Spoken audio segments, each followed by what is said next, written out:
शिमला के संजौली में अवैध मस्जिद निर्माण को लेकर विवाद है। हिंदू संगठनों का प्रदर्शन शुरू हो गया है। पुरानी ढली टनल को बंद किया गया। संजौली में अवैध मस्जिद में निर्माण के खिलाफ हिंदू संगठनों के विरोध मार्च को देखते हुए अलर्ट पर पुलिस प्रशासन है। तैनात किया गया भारी पुलिस बल।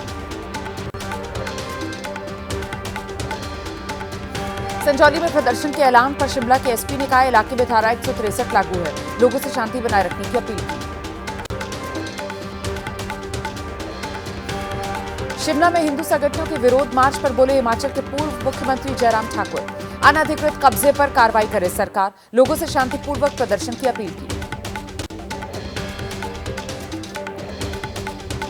नामांकन से पहले हरियाणा के पूर्व सीएम भूपेंद्र सिंह हुड्डा ने अपने घर पर हवन पूजन किया। थोड़ी देर में हुड्डा पर्चा भरेंगे। गढ़ी सांपला सीट से चुनाव लड़ने की तैयारी। नामांकन के लिए जुलाना ऑफिस से निकली विनेश फोगाट। जुलाना से जींद तक होगा रोड शो। इसके बाद लघु सचिवालय स्थित रिटर्निंग ऑफिसर के कार्यालय में नामांकन दाखिल करेंगी।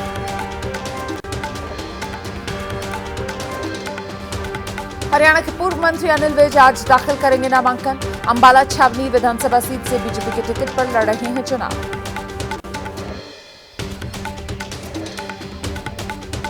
जम्मू कश्मीर के कठुआ में बानी विधानसभा सीट पर केंद्रीय मंत्री जी किशन रेड्डी ने रैली की। लोगों को गिनाए मोदी सरकार की योजनाओं के फायदे।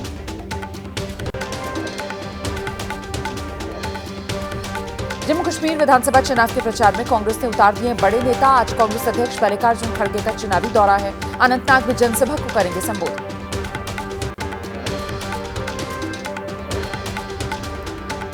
आज तिहाड़ जेल से रिहा हो सकते हैं सांसद इंजीनियर रशीद। कल दिल्ली की पटियाला हाउस कोर्ट ने दी थी अंतरिम जमानत।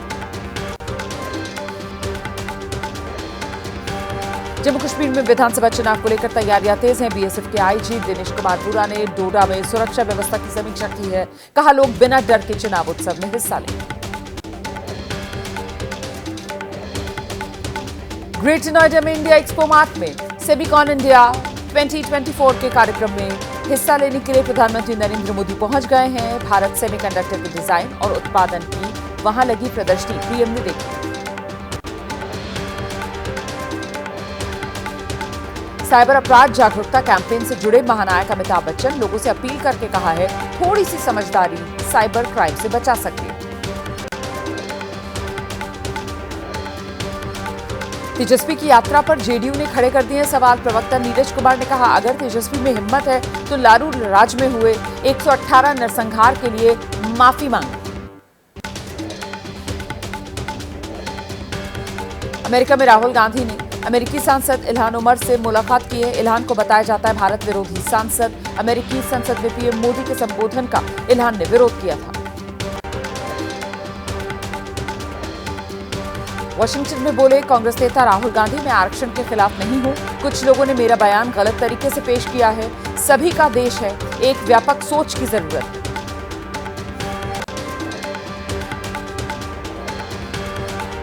आरक्षण से जुड़े राहुल गांधी के बयान पर बीजेपी ने कहा, देश की बदनामी करने के लिए मिशन मोड पर राहुल गांधी। राहुल और कांग्रेस आरक्षण को समाप्त करना चाहते हैं।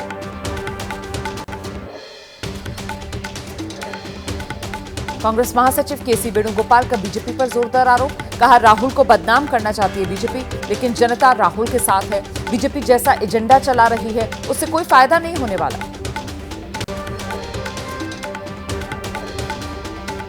सिख समुदाय पर राहुल के बयान पर बोले बीजेपी के नेता अनुराग ठाकुर, महत्वपूर्ण पद पर होने के बाद भी गैर जिम्मेदाराना बयान राहुल दे रहे हैं। वो सिर्फ देश को बदनाम करना चाहते हैं। शिरोमणि अकाली दल के नेता परमबंस सिंह बंटी ने कहा है, ये सच है सिख समुदाय के साथ गलत काम हो रहे हैं, लेकिन बीजेपी इसमें शामिल है।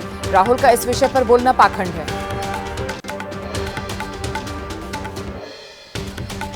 राहुल के बयान को एसपी सांसद डिंपल यादव ने सच बताया। कहा, सच बोलने वालों से बीजेपी को तकलीफ होती है। राहुल सच बोल रहे हैं तो बीजेपी परेशान है।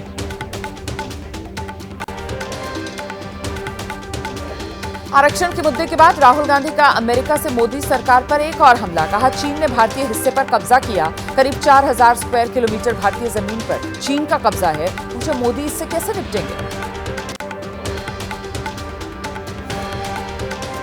कांग्रेस नेता हरीश रावत ने कहा, सारे अर्थशास्त्री कहते हैं सप्लाई चेन पर चीन का कब्जा है। उसे चुनौती देने की बात अगर कह दी तो क्या राहुल गांधी ने गलत किया? मणिपुर के इम्फाल में प्रदर्शनकारी छात्रों की राजभवन कूच की कोशिश, पुलिस के साथ झड़प में 40 लोग घायल हो गए हैं। हालात बिगड़ने पर भेजे गए 2000 सीआरपीएफ के जवान। 5 जिलों में इंटरनेट बंद है। इम्फाल में हालात बिगड़ने पर पुलिस ने शहर में फ्लैग मार्च निकाला है, लोगों से शांति बनाए रखने की अपील की।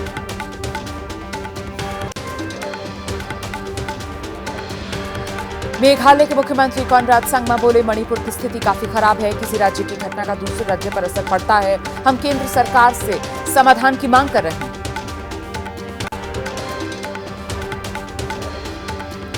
कोलकाता में आज भी जारी है डॉक्टर्स का प्रदर्शन। ममता सरकार से सहमति न बनने पर काम पर लौटने को जूनियर डॉक्टर्स तैयार नहीं हैं। स्वास्थ्य मुख्यालय के सामने धरना दे रहे हैं।